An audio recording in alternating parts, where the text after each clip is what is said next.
Bell वगैरे माडवले सर्व ते आपण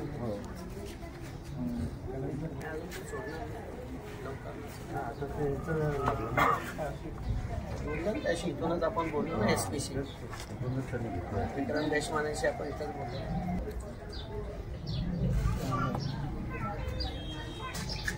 आम्ही बघा आमच्या परीने आम्हाला जेवढा करता आला तेवढा इथनं तुमचं समर्पण केलं. नंतर पण आम्ही करता आम्ही वरती पण सर्व कदम साहेब सुचवलेले, त्यामुळे ती सहायता निधी वगैरे ते काय तो विषय त्यांचा जेव्हा होईल तेव्हा. पण आता मी आमदार राहतो, माझं कर्तव्य असे माझ्या भागात झालेलं आहे, त्यामुळे काहीतरी आपण त्यांचं काही दुःख वाटून हे करून नाही घेऊ शकत. पण एक काहीतरी आपण आपल्या पद्धतीने त्यांना मदत करावी म्हणून आपण त्यांना माझ्यातर्फे 2-2 लाखाचं तिन्ही फॅमिलीला चेक देतोय आपण. आणि मुख्यमंत्री सहायता निधी चालल्यानंतर ते परत वाटप करू आपण सर्वजण जवळपास आपल्या आमदार ते केलंय. आता ते होईल तेव्हा होईल, ते सरकारी काम जेव्हा बोलतील तेव्हा ठीक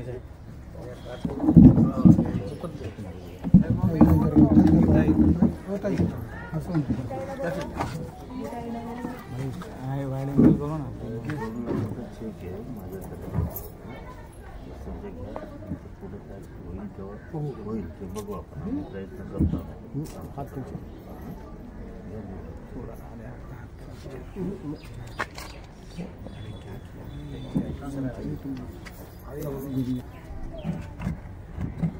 त्यांच्या नावाने चेक का दिले म्हणजे असं त्यांच्या अकाउंटमध्ये राहिले तर पैसे हां. आणि त्यांच्या ती मुली आहेत ना 2 साहेब असं करतोय, त्या दोन्ही मुलींचं शिक्षणाचा पूर्ण खर्च आपण जोपर्यंत त्यांचं शिक्षण जे त्यांना जोपर्यंत करायचं आहे तोपर्यंत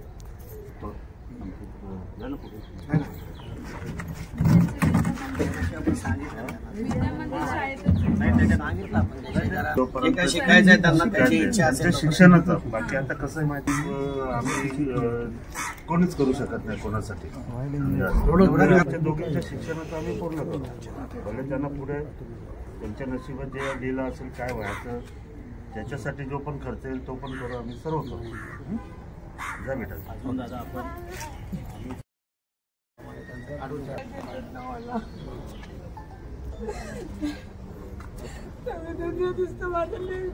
मला कुठेची बघू त्याला कोणी आणून देईल का माझ्या लेकाला.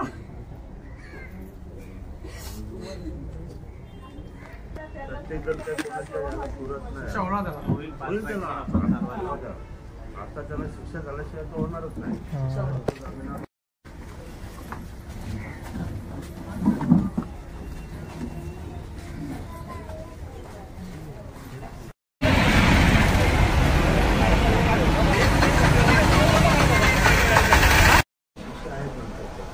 आता त्यांनी व्यवस्था केली म्हणजे कोर्टात करून घेतली म्हणजे त्यांचं कसं झालं माहिती आहे का, त्यांचं ऍक्सिडेंट झाल्यावर इमिजिएट त्यांचे नेते आले. पण हे होते ना त्यांचे प्रकरणाला एवढं गांभीर्यच नाही मिळालं. आम्ही लोक त्या दिवशी आलो, मग थोडीशी मीडिया चालली नाशिकला इकडे तेव्हा थोडंफार ते झालं. मग त्याला महत्वच नाही ना त्याच टायमाला.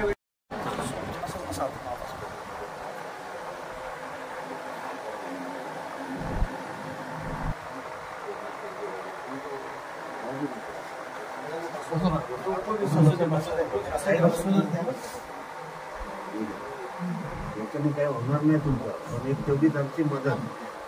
आमदार साहेबांकडून त्यांच्यातर्फे आहे मदत, शासनाची मदत आहे ती आपली येणारच. आता त्याच्यात चालू आहे आमचा प्रयत्न. आणि त्याला पण आपण शिक्षा त्याविषयी मी तुम्हाला इथं बोलून गेलो. आम्ही काहीतरी करणार म्हणजे करणार. मागच्या 18 तारखेला घटना घडली. ही मांड्यावरनं साई पालखी निघते आहे त्या पालखीला घोटीजवळ मला वाटतं अपघात होऊन 3 तरुण येथील मांड्यामधील यांना उडवलं आणि ते ऑन दी स्पॉट म्हणजे 2 ऑन दी स्पॉट ठार झाले आणि एक हॉस्पिटलमध्ये उपचार घेताना त्याचा मृत्यू झाला. तर त्यावेळेससुद्धा आम्ही आलो होतो आणि त्यानंतर त्यांचा जो आक्रोश होता त्या हिशोबाने तेथील पोलीस स्टेशनला फोन करून त्या आरोपीला अटक करणे पुन्हा आणि ह्या कुटुंबाला एक काहीतरी आधार, कारण त्यांचं दुःख एवढं मोठं आहे की ते आपण वाटून घेऊ शकत नाही, परंतु ते हलकं करण्याचा एक छोटासा प्रयत्न आम्ही केलेला आहे. त्या हिशोबाने त्यांच्या तिन्ही कुटुंबांना आज आपण एक आमदार म्हणून 2-2 लाखाचे आपण चेक त्यांना दिलेले आहेत आणि आम्ही शहर शाखेच्या वतीने त्या दोन्ही मुलींचा, ज्या 2 लहान मुली आहेत, मला वाटतं रवींद्र पाटील ह्या युवकाच्या 2 मुली आहेत लहान, त्यांच्या शिक्षणाची पूर्ण जबाबदारी आम्ही शहर शाखेकडनं घेतलेली आहे. एक माणुसकी म्हणून आणि आपल्या मतदारसंघात ती लोक राहतात, आपण काहीतरी त्यांचं देणं लागतं, या हिशोबाने त्या भावनेने ही मदत आम्ही केलेली आहे.